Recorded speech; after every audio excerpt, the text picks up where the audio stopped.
Welcome to our channel, ladies and gentlemen. Kindly subscribe to our channel if you are watching us for the first time.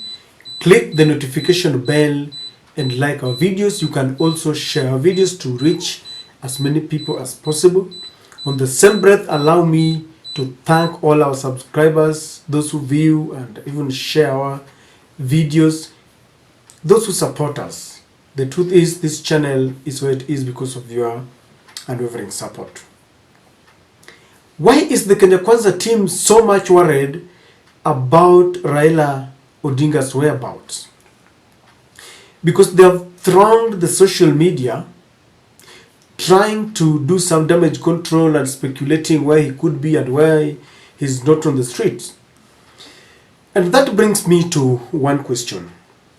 With the third wave of demonstrations that the Azimio called, and they had extended the number of protest days from just 1 to 3. How do you rate the performance? Do you think William Ruto scored, or is it Raila who scored? To answer that question, we need to understand what was the exact reason why Raila had called for the demonstrations.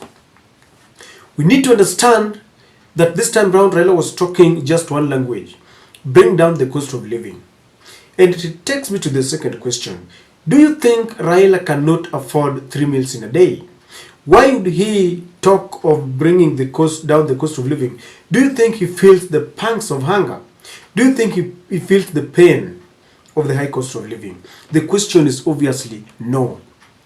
And so why is Raila on the streets if he's talking about the cost of living, yet he can afford all the luxuries that he wants? You want to agree with it or not, Raila is fighting for the people. Economic emancipation is something that is at the heart of Raila Odinga. Now, there's a question that people are asking. Why hasn't Raila come out with the people in the streets? And I will tell you what I'm thinking. You see, the government has fought tooth and nail to brand Raila Odinga as saboteur, someone who's trying to sabotage this economy. And they are making it look like Raila and his Luo cohorts are hell-bent on interfering with the businesses in the country. Well, if you check carefully, in the areas that voted for William Ruto, those are the people who started making a lot of noise telling Raila, please let us go to the street because we are tired of this life, the kind of life that William Ruto has subjected us to. When William Ruto forced Parliament to pass the Finance Bill 2023, those who voted for him said enough is enough. And I remember there was a conversation within the social media that Raila should have left people to suffer. It was soon that he went to the streets. Now, Dennis is trying to allege here that Raila Odinga was seen aboard some chartered plane and he went for some holiday in Mombasa. And he's saying something here that I want us to look at just to show just how much Itumbi is very inconsistent so that we can delve so much into our discussion.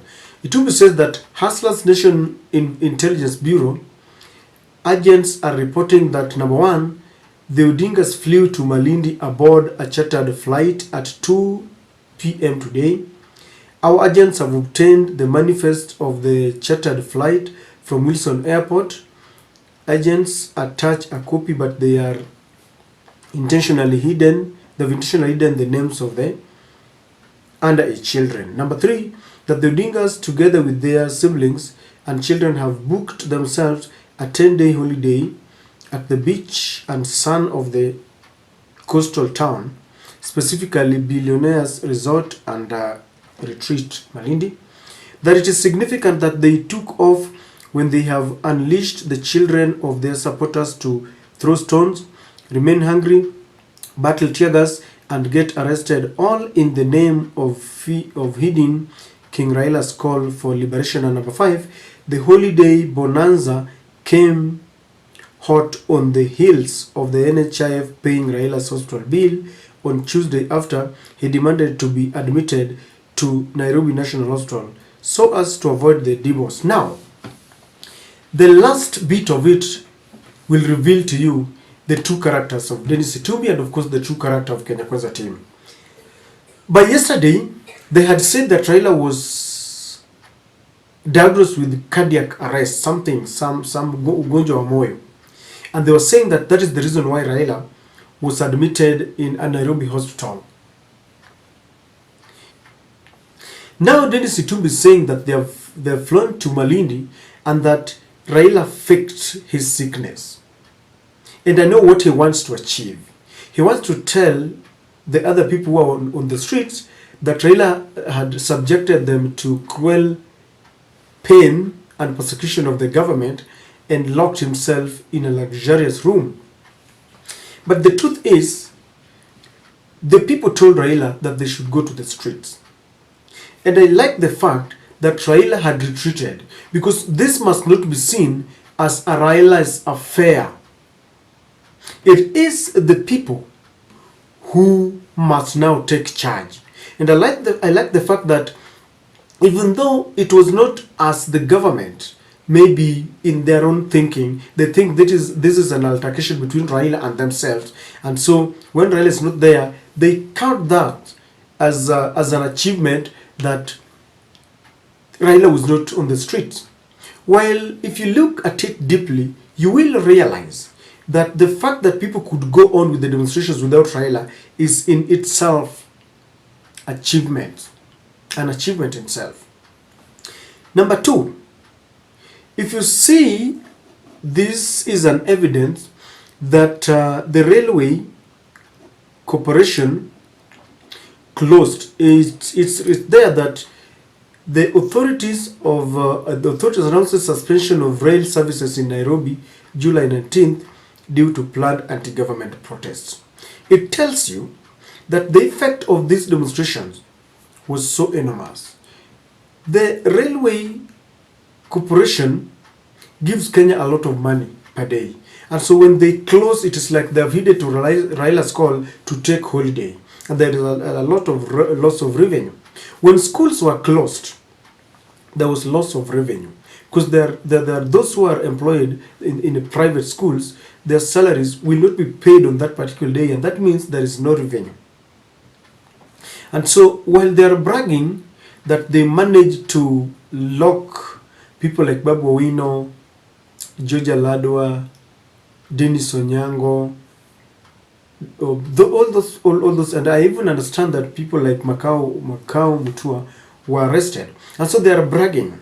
They are bragging because they shot people. That's why Dennis Itumbi is saying that Raila left his people. He should be ashamed himself that the government, instead of protecting those who are demonstrating, they used civilian and rogue policemen to kill them.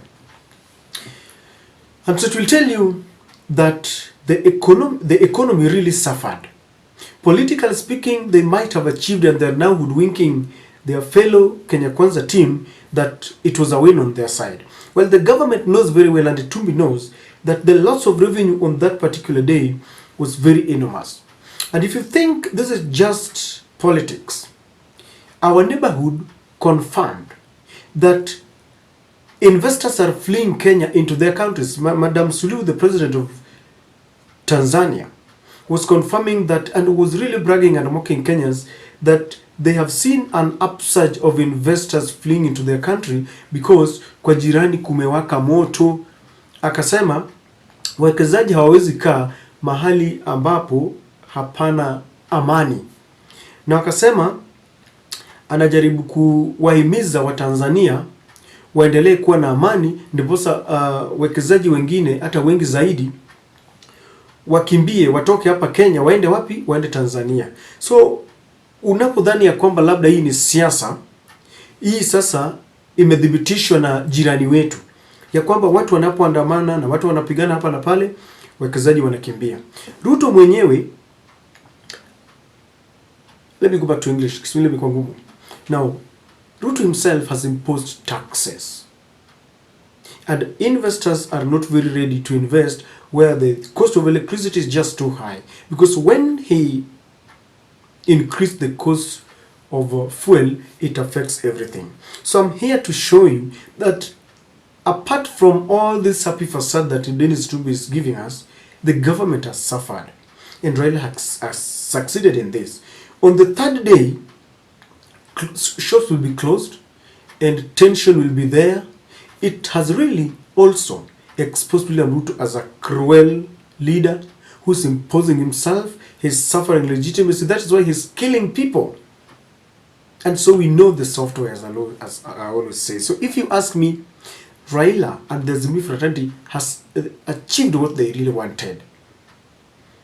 If you think it is the politics, like now they're arresting people, yes, politically they have the government has achieved, but they have also exposed themselves to the Hague. So if you ask me, it was not a fiasco.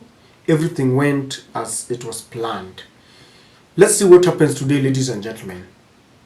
Let us keep peace even as we go on demonstrations, and let us pray for peace in our Kenya. May God bless Kenya.